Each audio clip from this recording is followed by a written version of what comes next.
This demonstration presents the case study Women in the French Film. Women in the French film industry. The first step is to identify the documents that will be used for the study.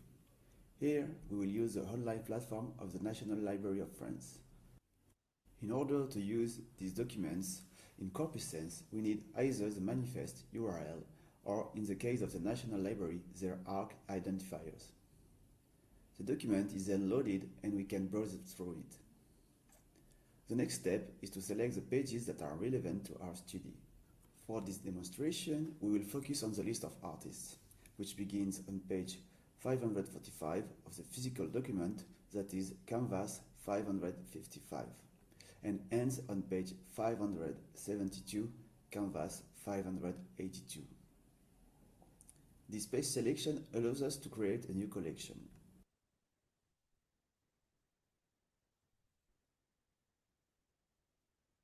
Once the collection has been created, the first processing step consists of defining the areas of interest within the pages.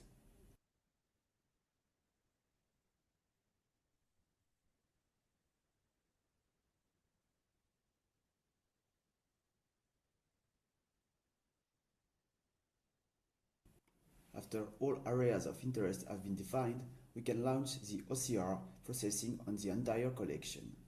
Currently, 3 OCR engines are available. In this case, we will use Perrinet OCR, which offers the best balance between resource cost and OCR quality for this type of document. The next step is to create a model describing the data we want to extract from the document. In our example, the fields include a last name, a first name or title, an artist category, and an address. We also add a gender field which does not appear directly in the text and must therefore be inferred by the LLM. For this study, we leave aside the phone number. The model is created directly within the Corpusens Model Manager. First, we update the default prompt to best describe the context of our collection. In this case, we instruct the LLM as follows. Here is a text extracted from a film industry directory listing artists. Their information may be spread across one or several lines. It is possible for multiple artists to share the same name. Your goal is to provide me with the list of artists structured in the following JSON format. Very important, if a line ends with a word split by an hyphen, assume that it necessarily continues on the following line, without any additional space or punctuation. Return only the list of JSON objects with no additional text or commentary. Next, we add the fields one by one. Last name, the artist's last name. First name. Sometimes this is the artist's first name and sometimes it is a title in the form of Mr., Madam, or Miss. Category. When present, it appears in parentheses as acronyms, such as Grand Premier Rôle, Grand Premier Rôle Jeune, and so on. You should provide the full name instead of the acronym. Address. Gender. The artist's gender. Indicate M for male, F for female, and I if you're unsure. For example, in the case of a gender-neutral first name. For the gender field, we specify to the model that this value must be inferred. Once this is done, we associate the model with the collection and launch the processing. At present, Mistral is the only LLM available in Corpusens. As with OCR, processing time may vary depending on the volume of text. When the processing is complete, we can export the results either as an Excel spreadsheet or in JSON format. Here, we can see the resulting output.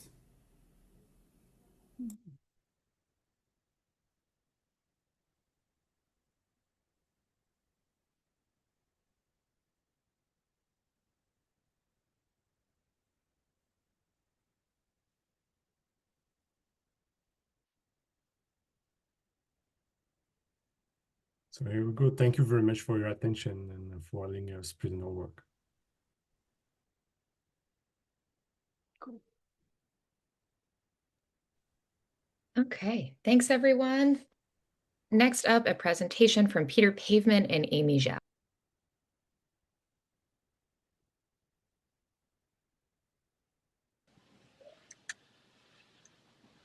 Hello, I'm Peter Pavement, and I'm CEO of Surface Impression, a digital agency that specialises in work with cultural sector organisations.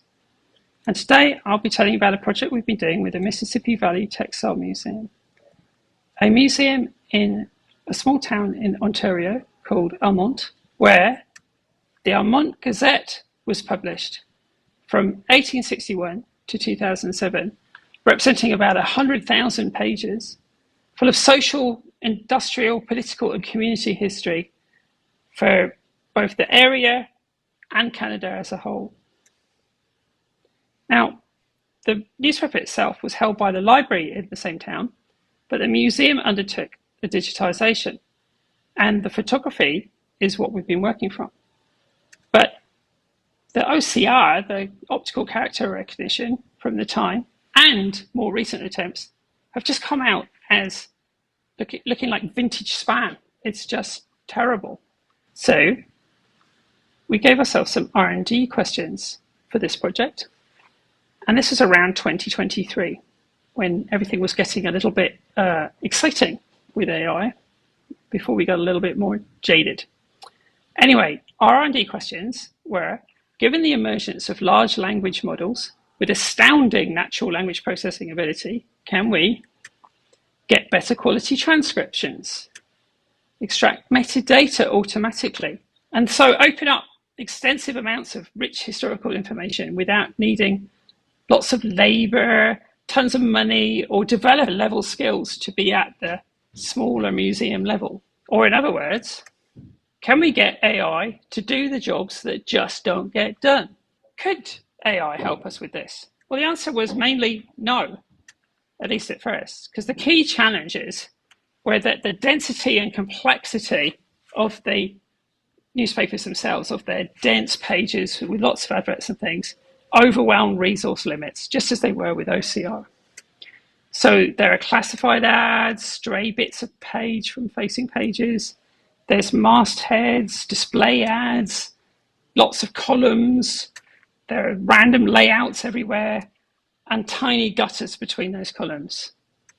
And that means that the AI just really loses it. It ends up taking shortcuts or hitting token limits, which happens often, or just losing the context altogether and forgetting what it was doing. And just being weird. Sometimes it would run great for ages and then suddenly come apart. So there were lots and lots of failure. But that's what R&D is all about, really.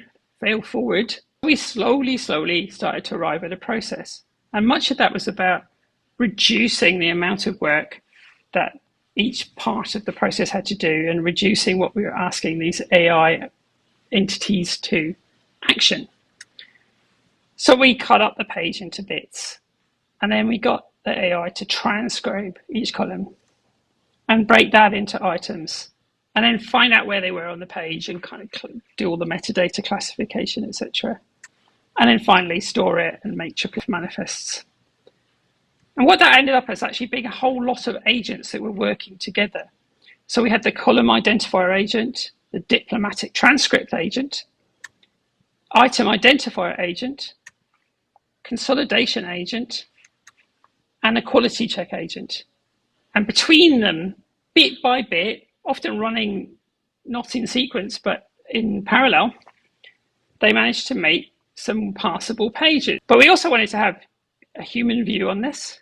And so we ended up creating some user interfaces to see what these decisions were leading to. So here you can see the column cuts. So we can see whether the AI is deciding that all of the boundaries were, and then adding a little bit of margin for error. And the same sort of thing happening at item level for each little cutting from the newspaper over the years. Finally, we're getting some results. And here we are in our only slightly customized mirror door.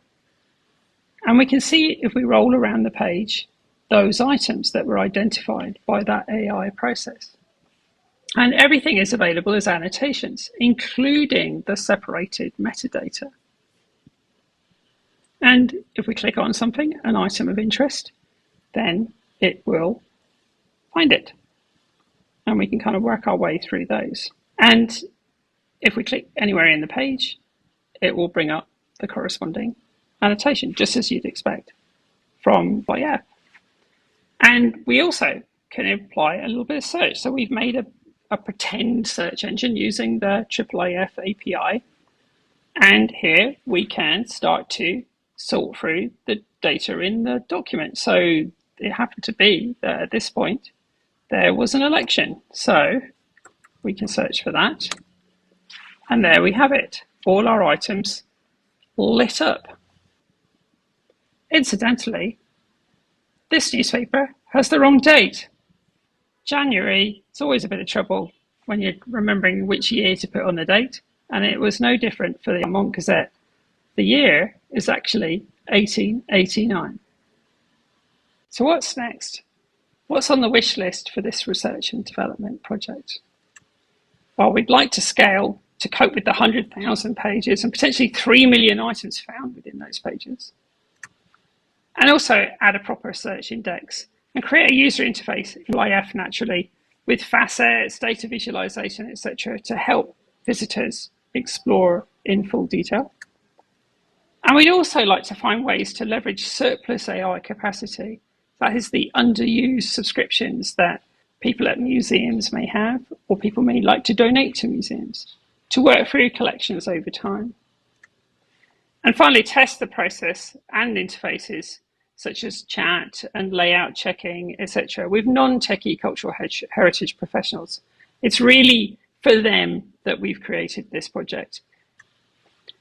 That's everything from us. Thank you very much. And our contact details are here on the screen. Goodbye.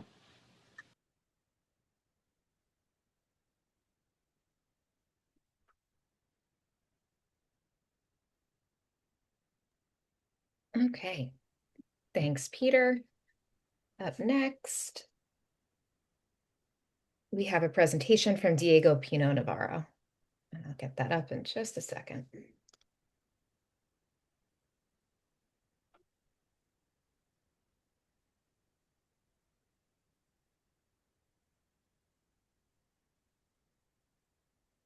Hello everyone, my name is Diego Pino Navarro. I'm Director of Digital Strategy at the Metropolitan New York Library Council in New York City. This presentation is about some experiments and reflections we have been doing on the Content Search API, a new implementation that we did, which is like about metadata search, and some ideas about image similarity and vector search. You can see the whole slide deck here, 5 seconds for this. And explore a bit deeper what we're thinking about, but this is like a live presentation, only 7 minutes, so I'm going to go straight to the point. The Content Search API is great, and Archipelago uses it everywhere. It gives us context. When you're searching for something in the global repository, you get hits from everywhere, but when you're sitting specifically in one object, you can like search inside that, and people get a feedback. A good example is this compound object that has like 563 pages. And if I search for Jesse here, you will see we find a lot of things. Archipelago implements search, Content Search API 0, 1, and 2. And it hits basically OCR, like everyone else, extractions, text extractions, pure text extractions that have like image coordinates, and also VDT and time-based extractions, basically subtitles and other things. It's great, it works, it's very generic. Your input is basically a token. What we have been exploring and talking to our partners basically and getting the feedback from is that, and something that's basically clear for the whole community, is that search needs to be a consistent thing. And in a system where IIIF, media, content, API implementations are embedded, people have other ways of searching. I'm going to give you an example here quickly on our local here. There's like a local repository. If I'm searching for something and I'm hitting my own name here, last name, Pino, you see I'm getting a hit for this video based on my name. That is not present, for example, in a subtitle. That's context too, and it's important. So if we want people to have the same experience and also be able to interact and find things that are not present in our extractions, the natural progression was like to include metadata. Nothing is groundbreaking here. It's basically the same interface, the same API, the same specs. We're just like giving a text input, but instead of just hitting the attached things, we're also hitting the metadata. And it also makes sense because we can expose the metadata via IIIF manifest. So to showcase this quickly, I built a demo object that has like multiple things and show you how that extends the experience. So right now, this object is all about trains. I love trains. Everyone loves trains. And I have like a video and 2 different images. So I'm going to search just like for something that I know will hit the subtitles. You see, I'm hitting sounds of train over tracks. That's a video. I'm hitting it there. If I search for like something that's OCRable, I'm going to like search for face. And you see I have like some information here. I'm going to pick it here. This image has like face there directly. We have other extractions in Archipelago that are also interesting. They are still OCR'd. It's like machine learning ones. If I press ML, I will get extractions there. And that's like super cool. Not that useful, to be honest. But it's there. And now the metadata part. If I want to search for Pino, my name is not in the subtitles. But if I search for Pino here, boom, I get it there. You see, I'm actually getting the videographer and that. You see, we're just like talking the same language, just like showing our things. The whole configuration is kind of nice. Our IIIF manifests have a front end and a back end processing. We do some reverse engineering. Basically, we're like in the food analogy, we're like baking first, and then we're like baking on the back end, and then we're like decomposing against into the elements, and then we're like filtering against Solar using those elements and extractions. And the metadata is something people can enable or disable and decide against which of the many extractions of metadata that we have in Solar can be searched across. And this allows for compounds and deeper things, and it's kind of fun, all good fun. Okay, so other than that, now when we're talking about what is content, if we're talking about the same language that IIIF uses everywhere, we wanted to go a bit deeper. And we have some other type of interactions in Archipelago already. I'm going to quickly show something that we showed many years ago. It's been around. In Archipelago, we already allow other type of input, not only text. Our viewers and our IIIF manifest can talk to each other. So if I'm here, right, the map can interact with this. And if I go here, this can interact with the map. The canvases are already talking to each other. So we're thinking, what if the content search API could also interact with other type of things that are related to, like, for example, vectorizing and machine learning? So you see, we don't have a viewer that can do this. So we're building here via the building blocks of Archipelago dynamic viewers. And I have here extracted already annotations for cars. We are working with a project that is related to that. This here is a WC3 annotation that is associated to like a canvas, an image. So if I press on here, what will happen is like we're sending to our search API. This is like a custom search API, not the other one you saw. Basically the region and the image. And each of these ones here are basically listening to that change, taking that, processing based on its own machine learning model, the right vector, and then sorting based on that. And basically we're still talking IIIF. It's WC3 annotations. Even the body could be used as like the textile input of that to like filter and then sort. KNN is sorting. But there's another use case. You see, I'm still sending something that is like processable as a black box on the back end. What if I send a centroid? So I'm going to like use here a cluster. We have clustering here, like interactive. So I'm going to activate this cluster, and then I'm going to ask for the centroid. The centroid is actually a vector that exists in the vector space, but it's not an image. So I need to send the vector, and I cannot longer send it via the token, no more thing. I cannot send it via get. So this vector needs to be tagged. So the backend knows what to do and which query to do against which other vector in the system. So the conclusions, and I'm running out of time, is basically it would just like super nice, going to my slides, if the content search API had an info JSON that will expose its capabilities both on input and output and some tagging. So the backend can make the right decision about like how to handle text input, WC3 annotations, pre-processed vector, or if you want to send a piece of image like a base 64, that should be possible. Thank you so much. 7 minutes exactly. Bye.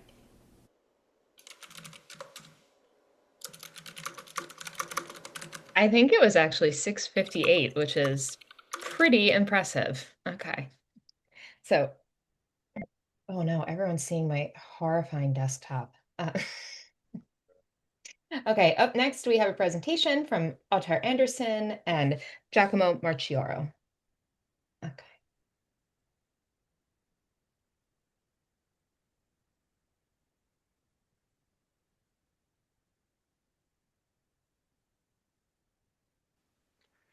Hi, my name is Ottar and I'm representing the Intermunicipal archive of Møre og Romsdal in Norway. Together with Giacomo from the University of Verona in Italy, we will present the lightning talk supporting digital object verification in IIIF. Our objective is to make a proof of concept for incorporating digital object verification into the IIIF manifest through our work in the Digital Object Authenticity Working Group. The challenge: our daily task to transform a physical object to a digital object, DO illustrated here with the physical cultural heritage object at the lower end and the transformation to a digital object at the top, represented and viewed on a computer screen with all the technical processes in between. Also known as digitization, in this context, cultural heritage digitization. Digital object verification, accessing documented metadata and paradata, data about the process, such as image quality metadata in this transformation. So, why do we care about this transformation? Here is one example that clearly shows that you can get two different transformation outputs, digital objects, from the same physical object. We can clearly see loss of information on the results from the system used on the right side compared with the left side, which of them are most true to its physical origin object. The cultural heritage imaging community has addressed this challenge by developing national and international standards and guidelines, here illustrated with the ISO 19264 and the US FADGI guidelines, together with the European Metamorphose guidelines. By using these standards and guidelines, imaging quality levels are defined. Further, to address authenticity and transparency, the cultural heritage community has formed different working groups. Trust in Archives initiative is one, and another that we represent is the Digital Object Authenticity Working Group. So far, we have identified 3 pillars on such trust and can be measured and communicated to the user, for example, through IIIF viewer on the institution's website. This is origin, like the C2PA, visual accuracy, like ISO FADGI, and context through the IPTC metadata. One crucial gap identified are the until now missing field for embedded metadata on imaging quality results. We are working close together with IIIF to establish this. The illustration shows a draft where the Adobe custom metadata panel has been used. Giacomo will now continue on the imaging quality standards. Hello, I'm Giacomo from the University of Verona. Image quality standards define criteria for specific image properties such as a white balance, lighting uniformity, and a color space. These criteria are used to determine an overall image quality level, which may vary depending on the standard. To compute these properties, reference targets are digitized. We use 2 main targets. Device level targets are acquired before the digitalization session and are used to assess the performance of the imaging setup. Object level targets instead are placed next to the object and acquired during each digitalization. In a typical library workflow, the object is digitized to produce a master file using either a scanner or a camera. And knowing the reference values of the targets, image quality metrics are computed using dedicated software for producing a quality report. If the master file does not fail the test, the file can be archived, and then the master file or its derivatives can be served to the user, often through image servers. This presentation focuses on how image quality analysis results can be made accessible to the end user. It is important to note that quality analysis is always performed on the master file in the backend using dedicated image quality software like this. The question is how these results can be exposed using IIIF. Individual quality parameters could be expressed as metadata, while measurement could be linked to the specific regions of the target using annotation. Another option is to use a C also to reference external files containing detailed image quality metadata. At the manifest level, it is possible to expose a simple summary, such as the overall image quality level achieved, with links to external resources for detailed analysis. More detailed information could also be exposed on the canvas representing the image quality target, for example, by listing all the image quality metrics or using a annotation like in this case. However, there are some limitations. IIIF annotation usually contains simple strings, while image quality software produces structured data. In addition, embedding all this information could result in a very large manifest. An alternative approach is to create a dedicated IIIF manifest for the object level target and link it to the manifest of the digitized object verified using that target. This separation of concerns allows reuse of the same target and analysis for multiple objects digitized in the same session. At this stage, we don't have a definitive answer. We are exploring these possibilities and welcome feedback to discuss them with the IIIF cookbook community.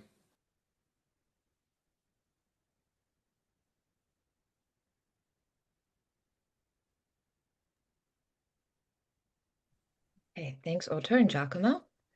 Up next, a presentation from Raphael Chau.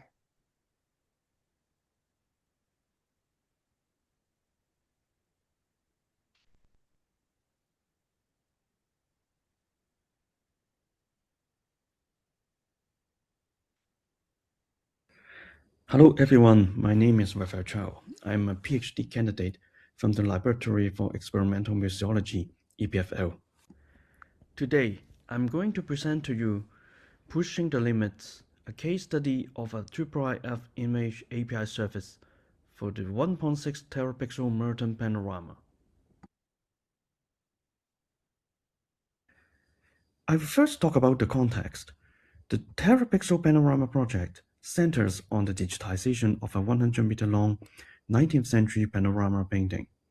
In 2024, our lab digitized it at 1000 dpi, resulting in a single continuous 1.6 terapixel image. For the engineering side, it had us a unique challenge. How do we serve the intense valorization phase, where we must stream this massive asset live for exhibitions, research, and public viewing? And the experience should be smooth, like what is shown in the video. So, our infrastructure has to support 3 simultaneous high-demand use cases, which include, first, online guided tour, which requires smooth, linear panning and zooming for public viewing. Second, scholarly annotations, which requires arbitrary regions for rendering of annotations. 3. Immersive installations, where we fit high-resolution arbitrary regions into Unreal engines. The requirement was simple but brutal. We needed a resilient streaming infrastructure and sub-second latency for arbitrary region. It turns out that at this specific scale, we hit a hard technical wall. The issue is that the size of metadata, the IFD, becomes quite massive at terapixel scale.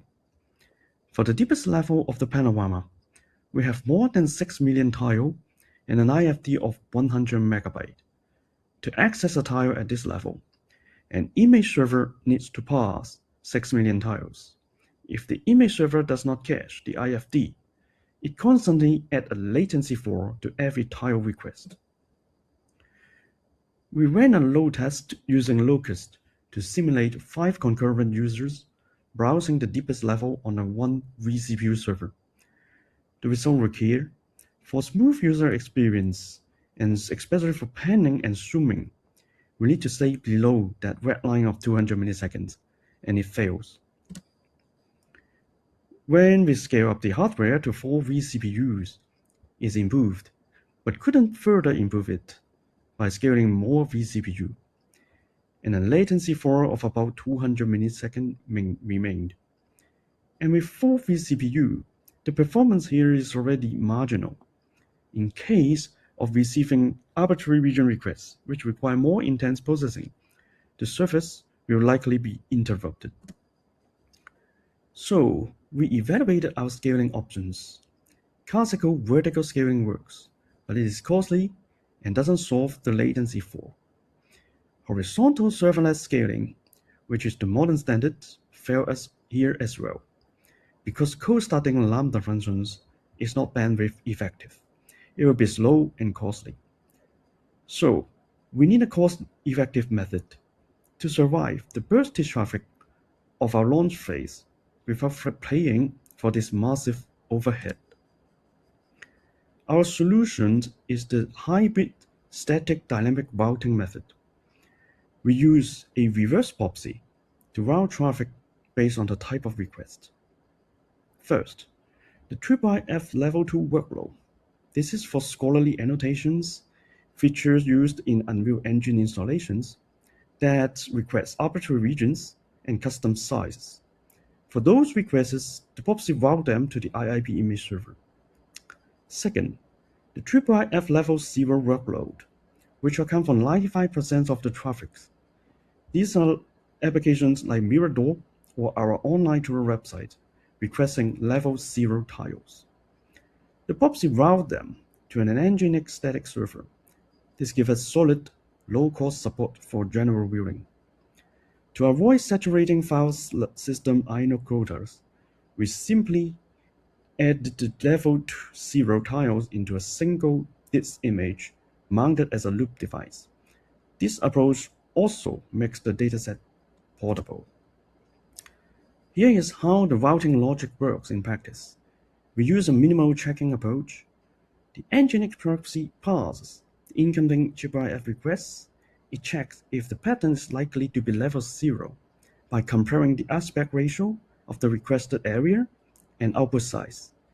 If it finds a match, it processes the path and sends it to the level 0 handler. Otherwise, it seamlessly falls back to the level 2 handler. This approach gave us extreme resilience. The static layer can handle infinite traffic with almost no CPU load. But for the cons, we committed dedicated storage and fixed infrastructure, which pose a question to sustainability. We are currently in the intensive valorization stage, where performance is everything.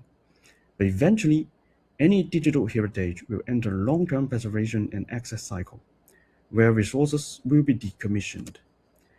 This leads us to our future vision for a cloud-native model.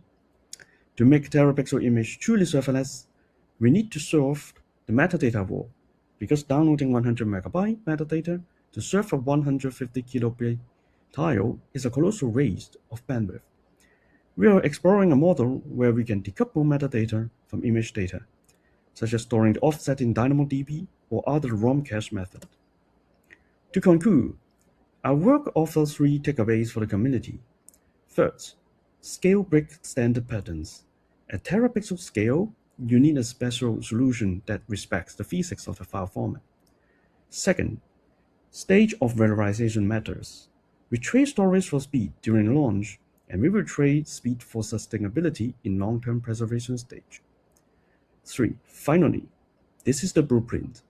If you're dealing with large format cultural heritage, such as maps, scrolls, mural paintings, our hybrid model is a proven way to provide open access at full resolutions without compromising on performance or budget. And that's it. Thank you for your attention, and please visit the Panorama by following the QR code, and I will be happy to answer any questions.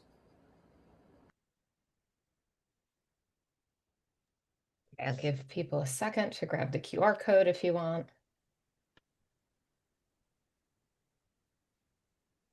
Okay. And then our final presentation for today is from Yoko Arteaga.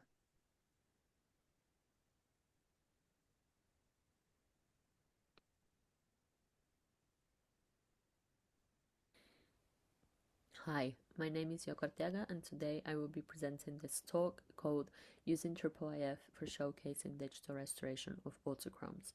This work has been carried out as part of the Perceive project and as a collaboration between the V&A in London and the Colour Lab at the Norwegian University of Science and Technology. First, I would like to acknowledge how this work came to be. So my colleague Kathleen Langford from the V&A and I attended a IIIF workshop given by Glenn Robson last year at the Digital Heritage Conference, and the workshop inspired us and encouraged us to use IIIF to showcase the research that we have been doing in the past 3 years. So thanks a lot to the IIIF community for making this work possible. The autochrome was invented by the Lumiere brothers in 1907, and it's the first successful commercial color photography technology. It is made of 2 layers, a gelatin silver emulsion and a color mosaic made of dyed potato starch granules surrounded by carbon. So these 2 layers are superposed on a glass plate. Autochromes are extremely fragile and prone to different types of damage. The guidelines for exhibition light levels for photographs classifies them as extraordinarily light sensitive, and thus only facsimiles should be displayed. And these objects are so fragile that they cannot be exhibited and enjoyed as conventional museum objects. Our goal was to virtually restore the color of faded autochromes by taking advantage of the fact that the silver layer, which contains the spatial information of the autochrome, doesn't change much with time, and it's independent from the faded dye layer. So we virtually separate the 2 components and then assign reference color to the faded dyes to obtain a restored color mosaic, and then recombine it with the silver black and white image to get the restored autochrome image.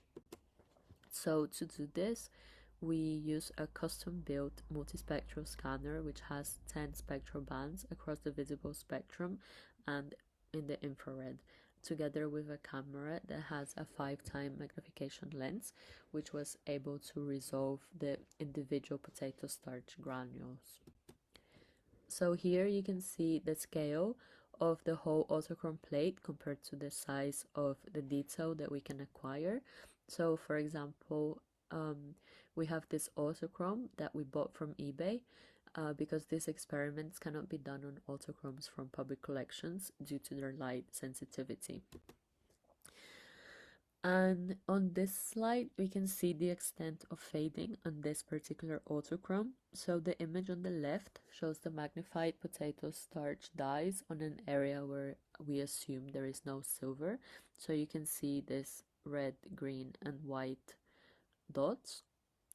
So on the plots on the left, we have the spectral transmittance of the faded dyes, and on the plots on the right, the spectral transmittance of the reference dyes.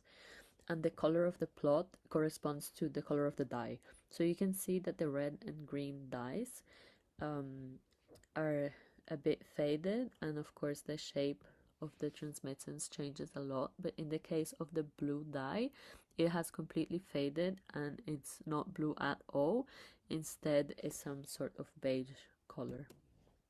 So here we have a before and after following our approach. So you can see on the right, the colors are much more vibrant and the blue details of the flower really stand out and are visible again.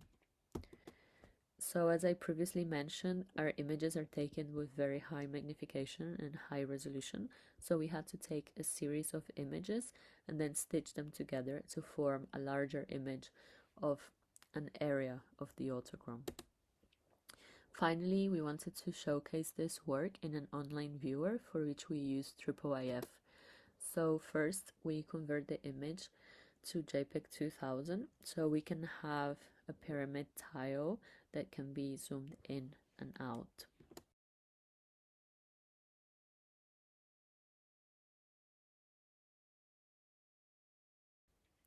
Then we host our images on the Internet Archive and we use their identifiers to create a manifest. We created the manifest using Manifest Editor. So here we order the layers of the autochrome following the narrative that we chose for our viewer. Finally, we used exhibit.so to have a guided viewer that could be used by the general public. So this is our resulting viewer.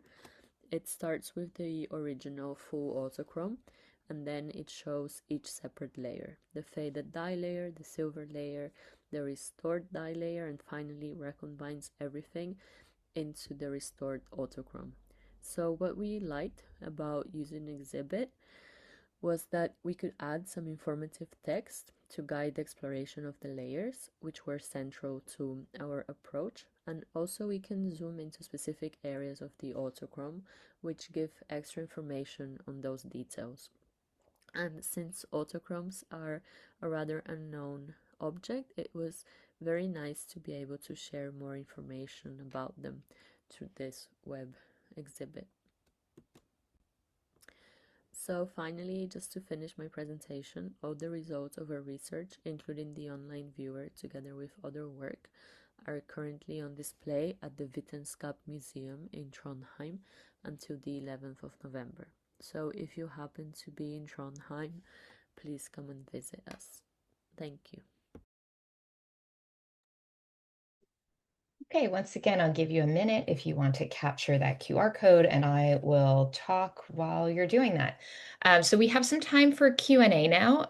Right now, all of our presenters are here, but I know that Yoko has to leave soon. So if you have a question for her, please don't hesitate to ask that up front. I would say either use the hand raising feature in Zoom, which will allow us to know that you have a question and tell you to unmute. And if you would rather not speak up, feel free to type your questions in the chat and I will read them out for you. Okay. Yeah, Trip. Thank you, Caitlin. And in fact, this is for Yoko, so I'm glad to be able to get it in. You mentioned that you couldn't do this work on the actual holdings. How much damage would have been done? Like, does it destroy them when you do like this level of processing? Is this going to be a process where if somebody wanted to do this on real holdings, then those holdings are gone? Or what's the damage level there? Yeah, so we bought some autochromes from eBay because you're not allowed to work with autochromes from public collections. And then this is just based on images, and then all the processing is done digitally. So actually, there isn't any damage that happens on the autochrome. But then because they're very light sensitive, and then obviously to be able to image them, we had the light coming from underneath and then the autochrome and the camera. So we measured how much light was incident on the autochromes. And we do not have any change before and after the captures. But in the exhibition in Trondheim, we have two autochromes that have a special light box that has been fabricated. And we have measured the autochromes before the exhibition. And then in 1 year, when the exhibition ends, we will measure them again. And then we will see if there has been any light damage from the exhibition. But this work that I have presented, it shouldn't damage any autochrome. Great. Thank you.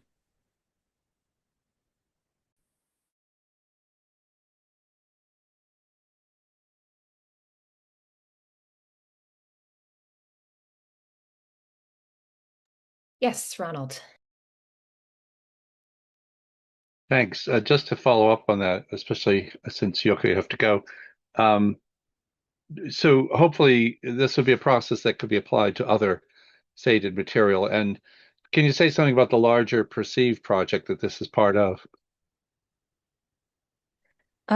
Yes, so the Perceive project is a European funded project. So it has different partners in different institutions. So we have focused on the autochrome where we do this. We try to basically recreate how it would have looked like in the past, but we have other partners that are working with other types of objects. So, for example, works on paper and also textiles. And they also try to recreate how the objects could have looked like in the past. But then for the case of paintings, they also focus on how they could look like in the future to help conservation guidelines. So I can link the Perceive project in the chat if people want to know more about that. And there are different tools as well that have been published. So thanks for that question. Just a quick follow-up. I wonder if anyone's interested also in creative coloring. So not necessarily how it was or will be, but change the color palette or something. Just a curiosity.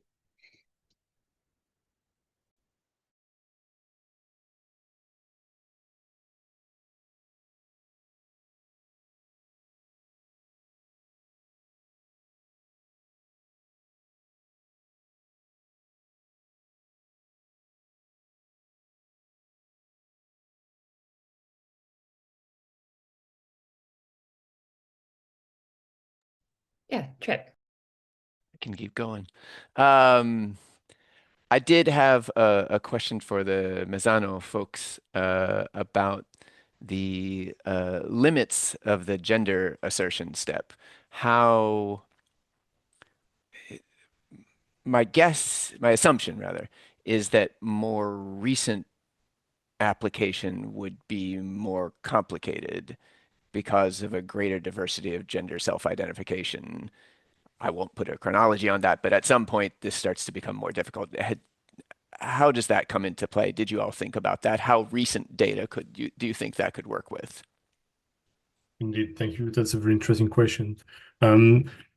Addressing this inference of the gender was a kind of way to push a bit the limits of what is feasible with LLMs, of course. We wanted to switch from just extracting information to some whole abstractive information generation.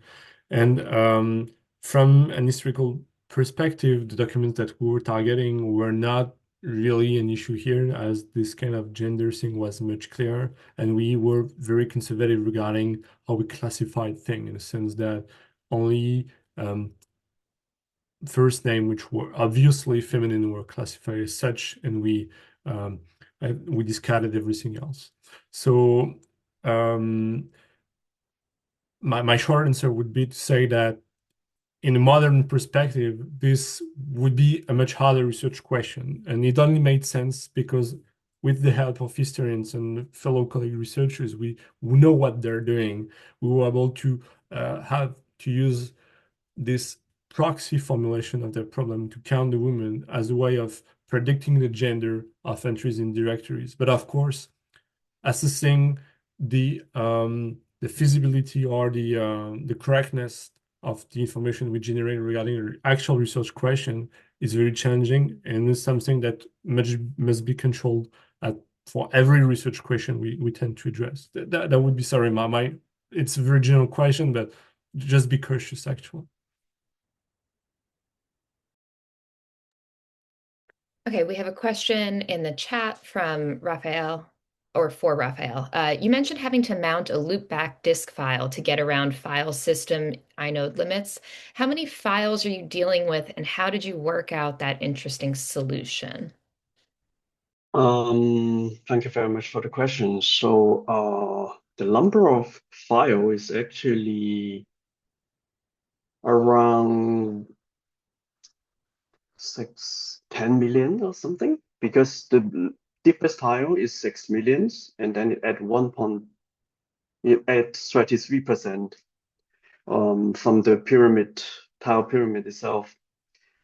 But for Linux file system, because you in IIIF, in the path structure, you have a directory for the XYWH, and then you have a directory for the output size, and then you have a directory for the rotations, and everything add up in the inode. So we just triple it into like 30 millions and something.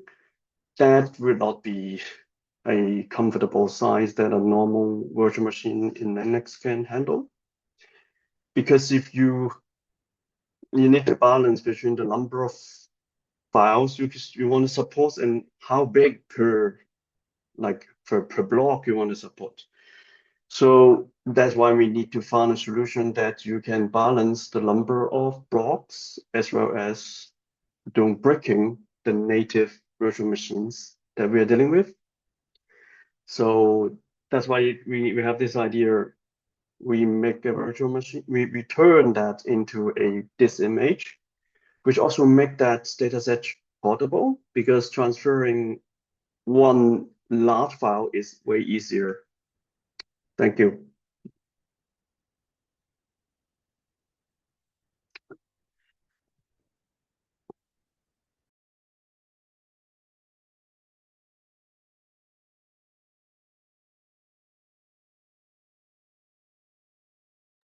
Yes, Ronald.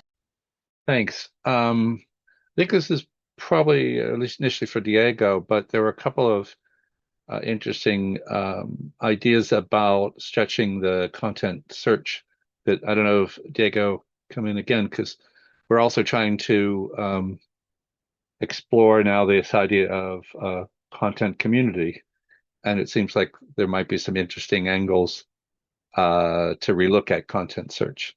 I don't know if that will make sense, but Diego, what do you think?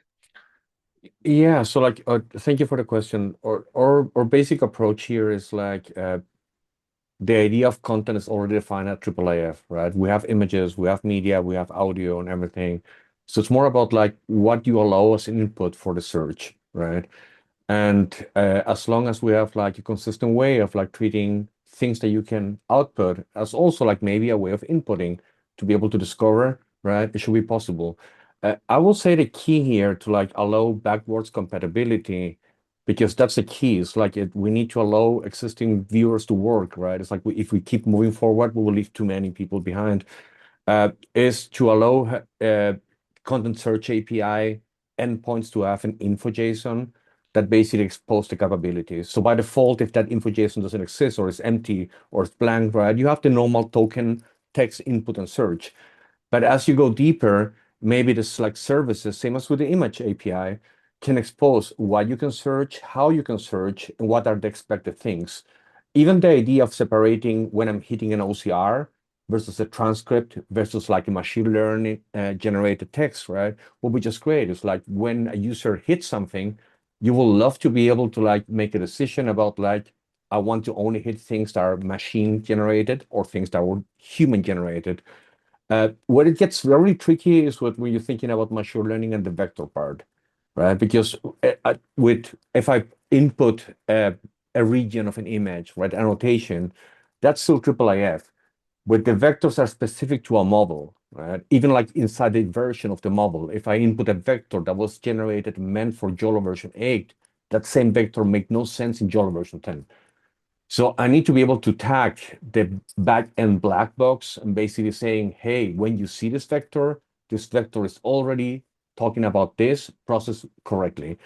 Even going outside of the machine learning world, there's needs for vectors. For example, for our next release, we're thinking about color similarity. And to be able to do that, we're transforming RGB color into CAM16 UCS, which is like a normalized linear way of like human perceivable colors. Those vectors, right, have a limited dimension. They're short, but I need to be able to tell the IIIF API when you get a vector that has like this amount of components and is stacked as CAM16, treat it differently. And if you get one that is like OakLab, for example, or CLab, right? So I think there's a lot of potential, but for us, sorry, simple question, long answer. For us, like the most important key is that search is about consistency. So if people are using IIIF already embedded in a repository or site, they already have like a language on how to interact with search. They can facet, they can input things, they can get a feedback. So under the context of IIIF, ideally we want to maintain that consistency and not just like remove features, right? It's like the global search allowed me to like find and hit OCR and also filter. And when I go into the IIIF search API inside a viewer, suddenly I'm limited to only a token. And that's a problem, right? Because people don't understand the change of context. So just a quick follow-up. I'm wondering too how much we're going to have to explore human assistance and shepherding, because automation is not going to do it all. As Peter's example from the newspapers, the intervention, the human intervention and review gave better results and better searchable results. So I'm just wondering how we factor that into this development. Yeah, and that's a very good question. And this is like more like an opinion on my side or our team, let's say that, right? It's like the reason we started with that presentation about metadata is because in metadata we trust. Yeah. There's like human curation, there's like expertise, there's like field knowledge put into that. All the extractions, right, tesseract or like transcribers, etc., have a level of heuristic, even if there's like a language model, right? That is very hard sometimes to balance the effort of checking what's coming out versus actually having a human being well paid. Sorry, I'm going to get political here, right? Well fed and with health insurance doing that manually, right? That's the question, right? It's like, are we just like about exposing all the data and make anything hittable, right? Versus providing good knowledge for the future, right? So I think that's a discussion more on the back end, how you're processing data. You saw I typed ML and I found a few things. For example, all machine learning generating tags are never publicly exposed because they're bad. We don't trust them. They require human reviews, right? Yeah. So yeah. We believe in the human here. That's important.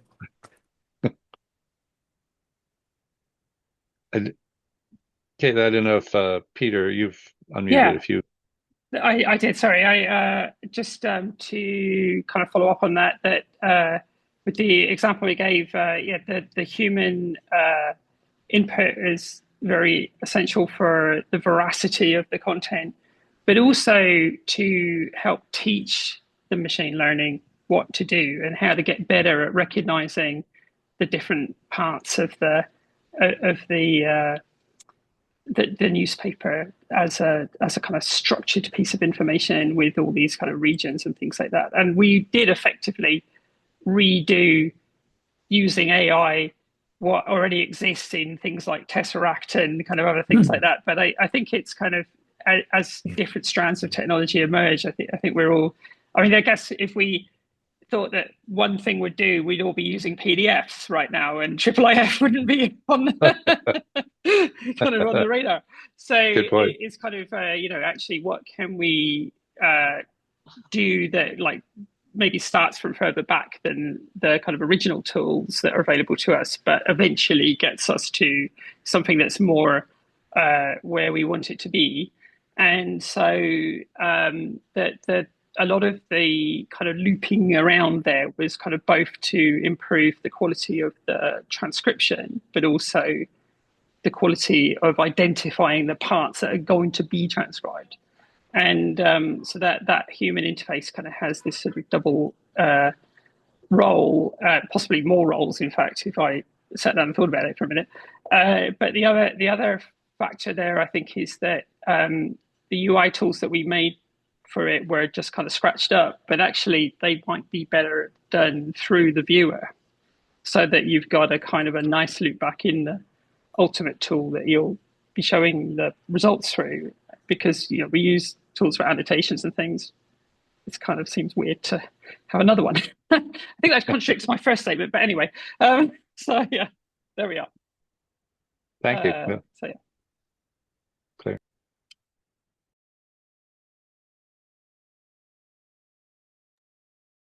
Okay, we have time for one more question.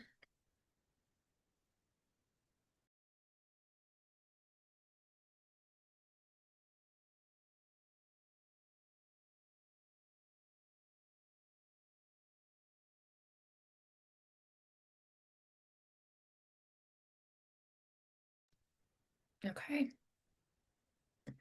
Everyone's had all of their curiosity satisfied. I think we can call it. We will meet back at 2 p.m. Eastern, so in just about 3 hours for another set of lightning talks. You can find those on the IIIF website if you're interested to see what those are before you come over. Again, we'll be in the same Zoom, so you'll meet us right back here. If you are attending a workshop, those will start in about 20 minutes. If you're not sure where you're going, send us a message and we'll get you directions. Okay, thanks everyone.